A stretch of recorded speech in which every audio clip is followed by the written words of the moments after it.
তাকে কৃত্রিমভাবে বাঁচিয়ে রাখা হয়েছে, মানে তার শরীর আইসিইউর মধ্যে রাখা হয়েছে, শরীরে যে যন্ত্র দিয়া তারা জীবিত রাখা হয়েছে, যন্ত্রগুলো খুলে নিলে সাথে সাথে মারা যাবে। আমরা তো অনেকে সন্দেহ করতেছি যে হয়তোবা আল্লাহ তাকে দুনিয়া থেকে বিদায় করেই দিয়েছেন, উঠাই নিয়েছেন। দেখেন এক একজন এক এক রকম কথাবার্তা বলে। তবে এই লোকটার জন্য, এই মহিলার জন্য আমি মন থেকে দোয়া করি, কারণ তাকে বলা হয় আপসীন নেত্রী।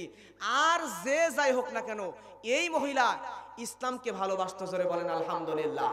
আপসীন বলা হয় কারণ এই ভারতের সঙ্গে বাংলাদেশের এই সাবেক প্রধানমন্ত্রী খালেদা জিয়া কখনো আপোষ করে নাই, কথা বলেন ঠিক কিনা? জিয়া পরিবারের কেউ কোনোদিন ভারতের সঙ্গে আপোষ করে নাই। আর আমরা মনে করি ভারত হচ্ছে ইসলামের শত্রু, কথা বলেন ঠিক কিনা? ভারতের সাথে যারা আতাত করবে তারাই হলো ইসলামের দুশমন, কথা বলেন ঠিক কিনা? আর যারা ভারত বিরোধী তারাই হলো ইসলামের পক্ষের শক্তি, মুসলমানদের বন্ধু, কথা বলেন ঠিক কিনা? কারণ আমাদের বাংলাদেশটাকে সাময়িক কিছুদিনের জন্যই ভারত আমাদের বন্ধু সেজেছিল, আসলে কিছুদিনের জন্য বন্ধু সেজে কিয়ামত পর্যন্ত ক্ষতি করার জন্য সবচাইতে বড় শত্রু হয়ে বসে আছে, কথা বলেন ঠিক কিনা? এই খালেদা জিয়া তিনবারের প্রধানমন্ত্রী, তিনি ইসলামকে নিয়ে অনেক ভালো ধারণা তার, এবং তিনি কোনোদিন ইসলাম নিয়ে কটূক্তি করেন নাই। আমাদের বিগত স্বৈরাচার ভোট চোর প্রধানমন্ত্রী যে পালায়া গেছে দিল্লি, ওই প্রধানমন্ত্রী ইসলামকে নিয়ে যত উল্টাপাল্টা কথা বলেছে, আলেমদেরকে নিয়ে যত উল্টাপাল্টা কথা বলেছে, মহিলারা বোরখা পরে, মহিলাদেরকে বোরখা পরলে মনে হয় নাকি তাঁবুর মধ্যে থাকে, জোরে কর নাউজুবিল্লাহ।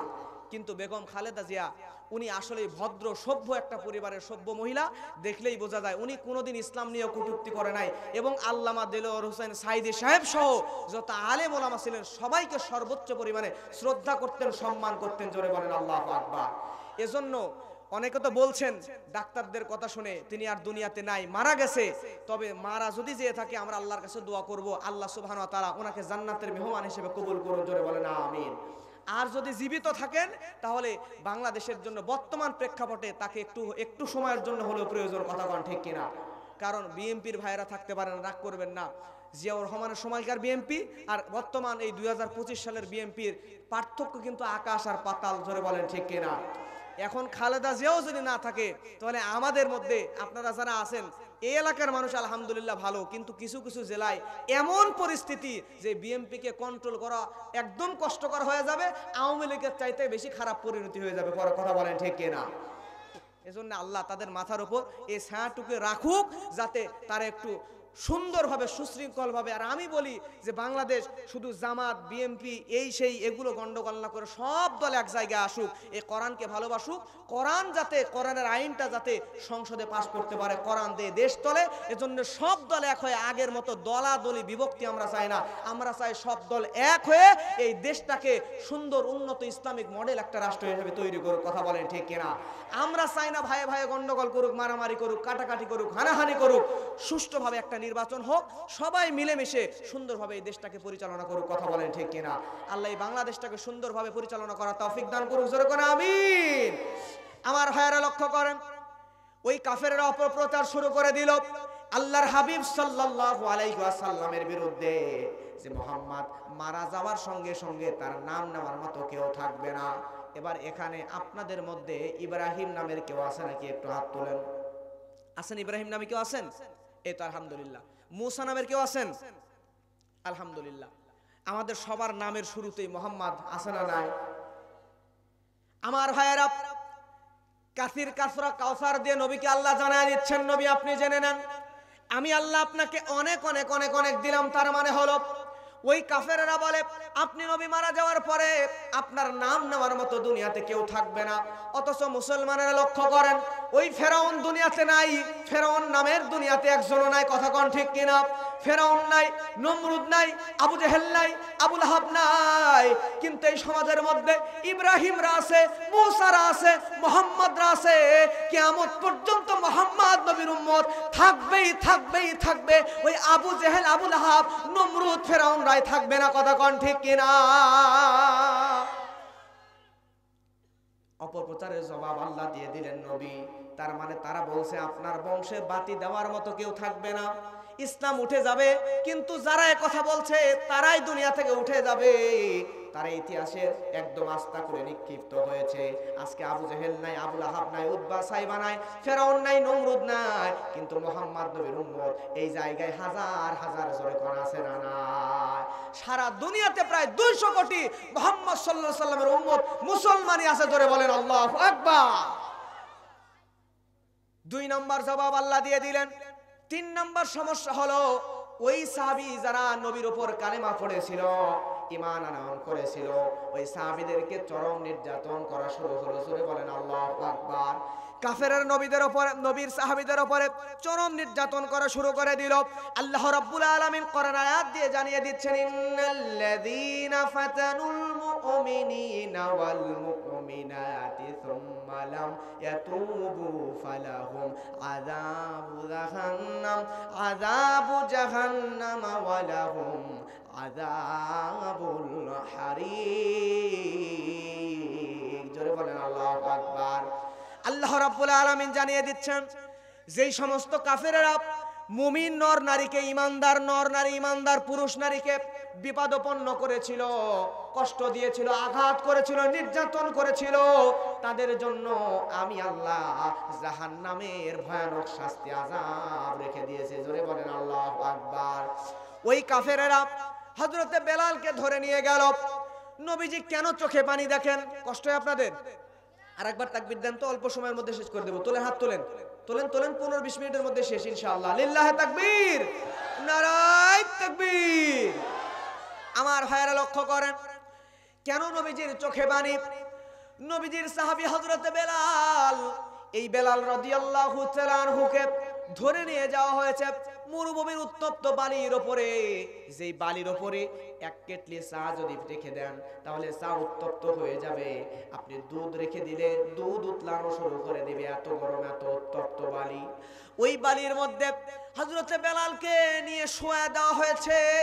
হযরতে বেলাল রাদিয়াল্লাহু তাআলা আনহু চোখের পানি ছেড়ে দিয়ে কাঁদে। ওই বেলালের বুকের উপরে বড় বড় পাথর চাপা দেওয়া হয়েছে। হযরতে বেলাল রাদিয়াল্লাহু তাআলা আনহু চোখের পানি দিয়েছে, চোখের পানি ছেড়ে দিয়ে কাঁদে।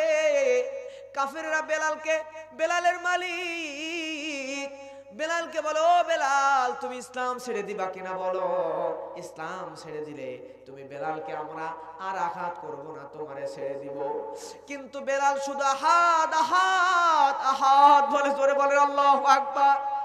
বেলাল কয়, আমি বেলাল জীবন দিয়ে দিতে রাজি আছি, কিন্তু ইসলাম ছেড়ে দিতে রাজি নাই। জোরে কোন আল্লাহু আকবার। ও ভাইরা আমার, এই বেলালের নির্যাতনের খবর নবীজির কানে গেছে। শুধু তাই নয়, আল্লাহর নবীর আর একজন সাহাবী হযরতে খাব্বাব, এই খাব্বাব রাদিয়াল্লাহু তাআলা আনহু উমরের জামানায় হযরত উমর লক্ষ্য করে দেখেন, হযরতে খাব্বাবের এই কোমরের সাইডে এত বড় বড় গর্ত, যেই গর্তের ভিতরে খাব্বাবের নাতিরা খেজুর ঢুকায়া ঢুকায়া খেলতেছিল। আল্লাহু আকবার। এই দৃশ্য হযরত উমর দেখার পরে উমর খাব্বাবকে জিজ্ঞাসা করে, খাব্বাব তোমার পিঠের মধ্যে কেন এই খেজুরের মতো বড় বড় গর্ত, খেজুর ঢুকা? আমি ইসলাম কবুলের খবর যখন আমার মালিকের কানে গেল, সঙ্গে সঙ্গে আমি খাব্বাবকে ধরে নিয়ে আমার মালিক যেই জায়গায় আগুনের কয়লার উপরে লোহার জিনিসগুলো তৈরি করত, দা কাস্তে তৈরি করত, ওই জায়গায় ওই লোহা তৈরি করার, দা কাস্তে তৈরি করার জ্বলন্ত টকবগে জ্বলন্ত কয়লার উপরে আমি খাব্বাবকে শোয়া দেওয়া হয়েছিল। আমার উপরে আঘাত করা হয়, আমি খাব্বাবের পিঠের মধ্যে জ্বলন্ত কয়লাগুলো ঢুকে যায়। আমার পিঠের মধ্যে যখন জ্বলন্ত কয়লাগুলো ঢুকে যায়, আমি খাব্বাবের শরীর থেকে শরীরের তেলগুলো টপ টপ টপ টপ করে পড়ে ওই জ্বলন্ত কয়লা পর্যন্ত নিভে যায়। আমি খাব্বাব চোখের পানি ছেড়ে দিয়ে কেঁদেছি, কষ্ট সহ্য করেছি, কিন্তু ইসলাম ত্যাগ করি নাই। সুবহানাল্লাহ। আমি খাব্বাবের উপরে এই নির্যাতন করা হয়েছে, এই নির্যাতনের কারণে আমি খাব্বাবের পিঠের মধ্যে এত বড় বড় গর্ত হয়ে গিয়েছে। এই খবর নবীজির কাছে চলে গেছে, এজন্য নবীজির চোখের মধ্যে পানি। হযরতে সুমাইয়া, ইসলামের প্রথম নারী শহীদ, হযরতে সুমাইয়া রাদিয়াল্লাহু তাআলা আনহা, ও মা একটু লক্ষ্য করেন মা, সুমাইয়া ইসলাম কবুল করেছে। সুমাইয়ার কোনো অপরাধ নাই, চুরি করে নাই, ডাকাতি করে নাই, হত্যা করে নাই, কোনো রকম অন্যায় করে নাই সুমাইয়া। তারপরও আবু জেহেল সৈন্য বৈন্য নিয়া সুমাইয়ার কাছে গেছে, সুমাইয়ারে বন্দি করে নিয়ে চলে আসছে খোলা মাঠের মধ্যে। হাজারো মানুষ চারিদিকে ঘেরা, সুমাইয়ার দিকে আবু জেহেল তাকাইয়া বলে, সুমাইয়া, ও সুমাইয়া, তুমি একটু বলো ইসলাম ছেড়ে দিবা কিনা বলো। সুমাইয়া বলে, আবু জেহেল, আমি সুমাইয়া বুঝে শুনে ইসলাম কবুল করেছি, আমি প্রয়োজনে জীবন দিয়ে দেব, কিন্তু ইসলাম ছেড়ে দিব না। সুবহানাল্লাহ। ওই সুমাইয়ার কাছে এসে আবু জেহেল বিভিন্ন রকম ইফতিজিং করা শুরু করলো, বিভিন্ন ভাবে অত্যাচার করা শুরু করলো। সঙ্গে সঙ্গে সুমাইয়া রাগান্বিত হয়ে আবু জেহেলের চেহারা বরাবর থুতু নিক্ষেপ করলো।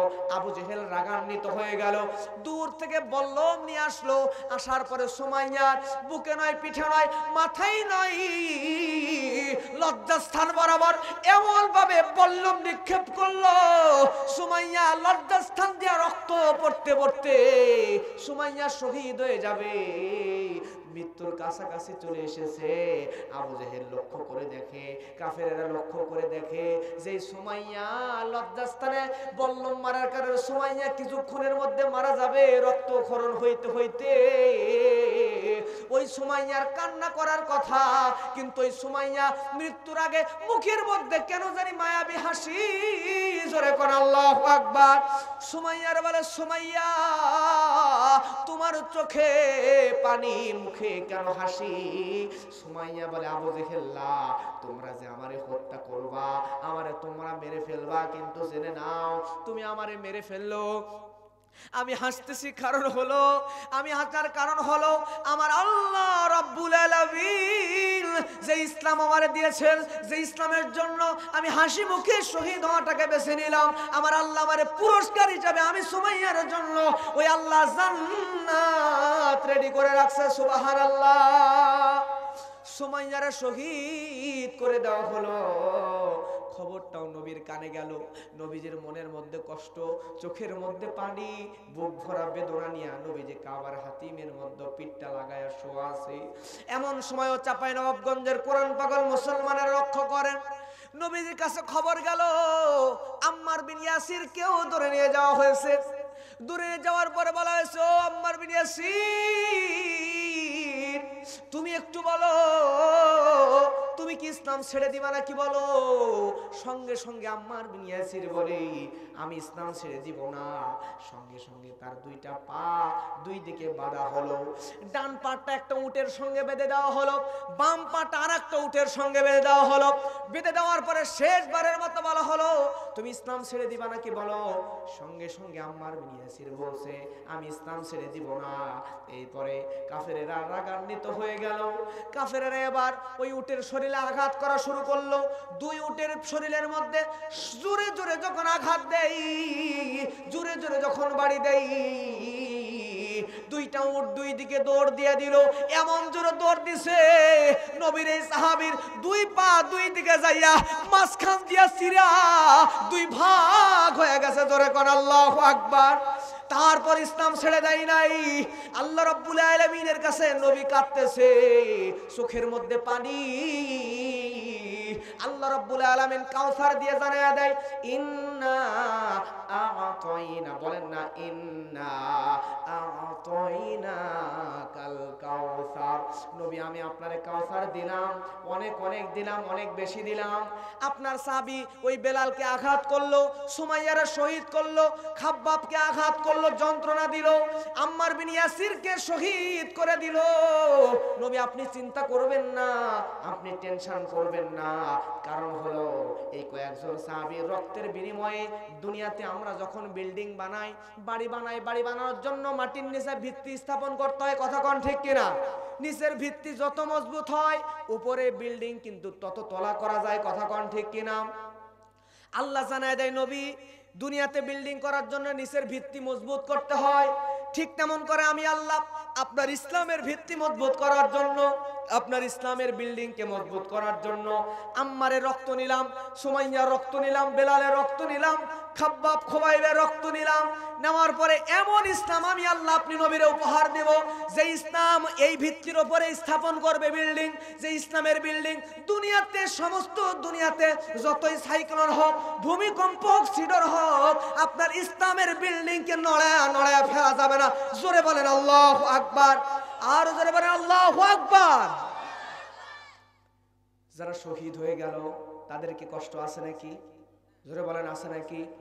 আল্লাহ রাব্বুল আলামিন বলেন, ইন্নাল্লাযীনা আমানু ওয়া আমিলুস সালিহাতি লাহুম জান্নাতুন তাজরি মিন তাহতিহাল আনহার যালিকাল ফাওজুল কাবীর। জোরে বলেন আল্লাহু আকবার।